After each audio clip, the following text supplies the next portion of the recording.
Disney America, TEXSPOSITION, Riverfront Square, Disney Las Vegas?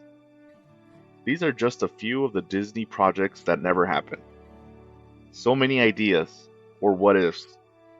So many of these ideas that have been recycled or shelved for other projects that are now in the Disney parks today. But what if? What if Disneyland was started in Las Vegas rather than Anaheim? Would it be the same? Would it have been as successful? Would it still be open today? And would it be better?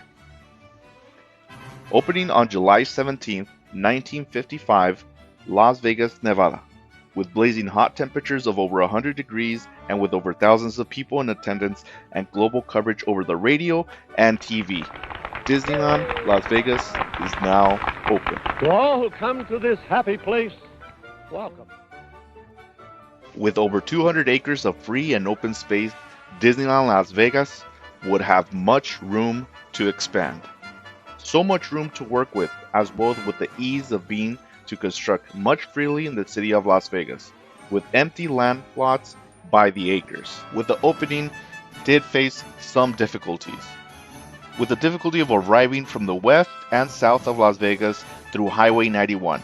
This being one of the few access from that region, causing some backup on the highway on opening day.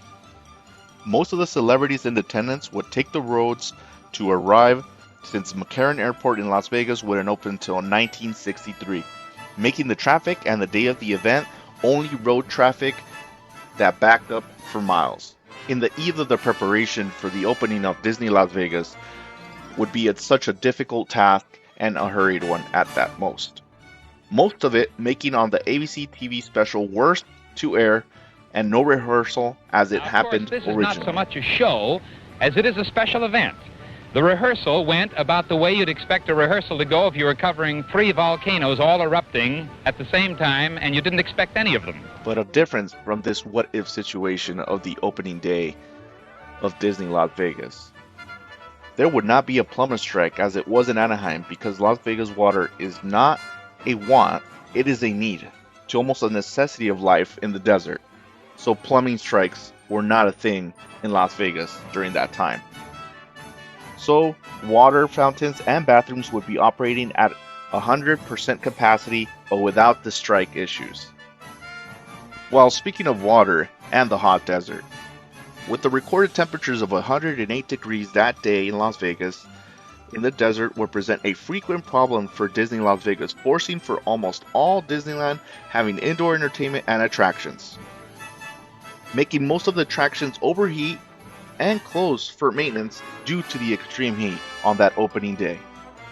Just like everything, very closely similar to what happened in Anaheim. Food and drinks ran out as an overwhelming crowd of more than 28,000 people showing up, with many that sneaked into the park with counterfeits. Just like Disneyland in Anaheim, Disneyland Las Vegas would be plagued with the same name. It would be called on opening day as Black Sunday.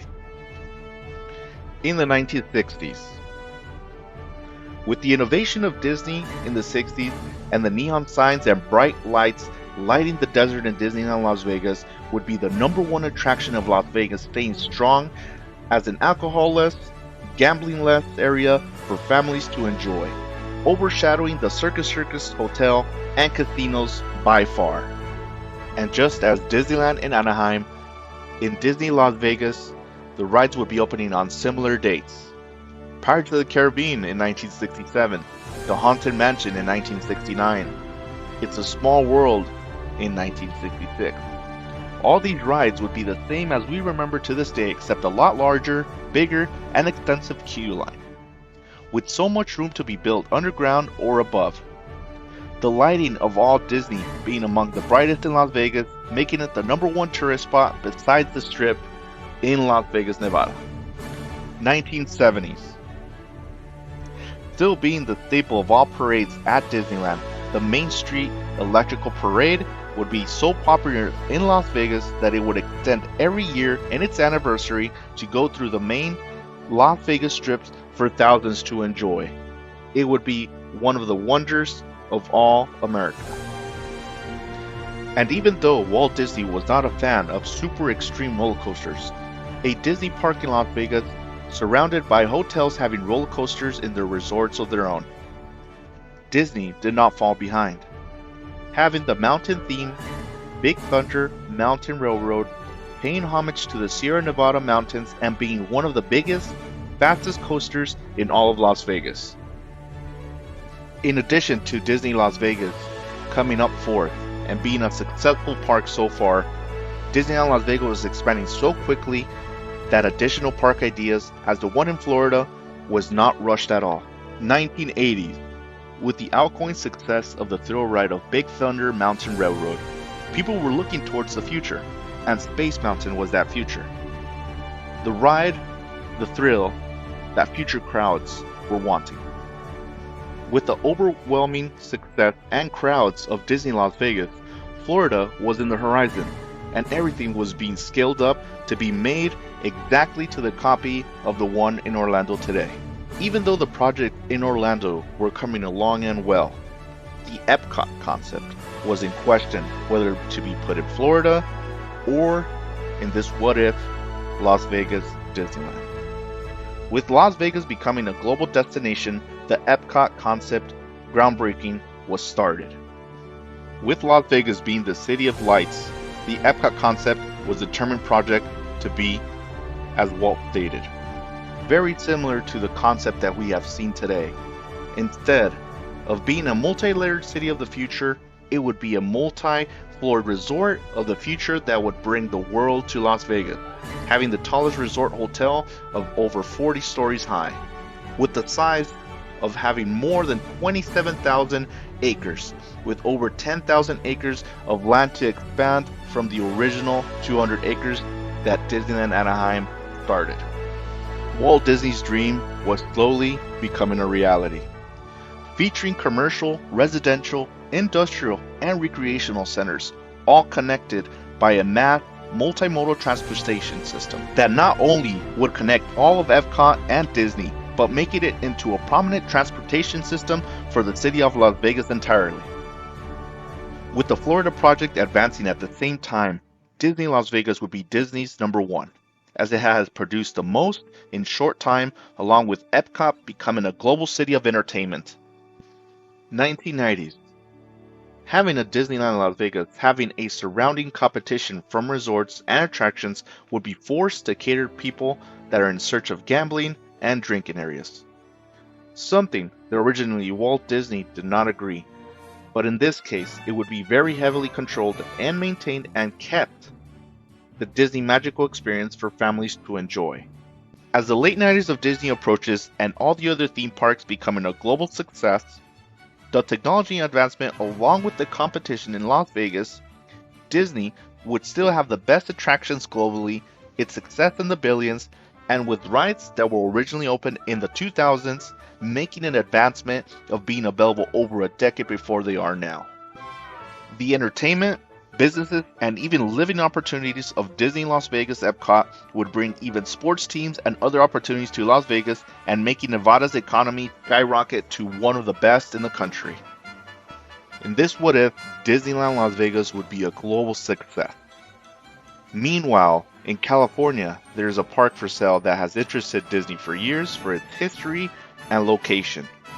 This park was known as Knott's Berry Farm, and Disney was very interested in a purchase. A purchase that was almost a reality today.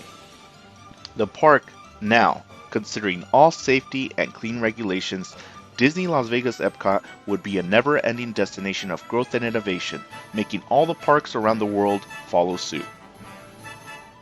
Having breakthrough technology and rides and visuals becoming a place for even filming and movie studios, making it easier and greatly to compete with the city of Hollywood, with so much space for filming and production. In this what if, Disneyland Las Vegas would be so much better than the original thought park of Disneyland of Anaheim, keeping the classic ideals and rides, but always looking towards the future, keeping Walt Disney's dream always present. The land of tomorrow, adventure, frontier, the international pavilion of all countries, the classic New Orleans Square, land of fantasy, and everything else that has been in the parks now and in the future, Star Wars Galaxy's Edge and Avengers Campus. All these great lands, and much more, that we can only imagine the possibilities and outcomes in this what if, Disneyland would still be a global success. This being my point of view of this what if. But what do you think? Do you think it would still be better? Do you still think it would be open? Or would it be in another city altogether? We can always create endless possibilities and outcomes. What ifs all the time. And Disney is the kind of place where that is all possible. But did you know that there was a Disneyland hotel planned in Las Vegas? Did you know that Disney almost bought Knott's Berry Farm? These topics that would be for other videos coming very soon. If you like these what if series narrations, please comment, like, and subscribe. Let me know what other what ifs you would like to explore and listen. This is Lele from the Chillin' Show, and I'll be listening to all of you later.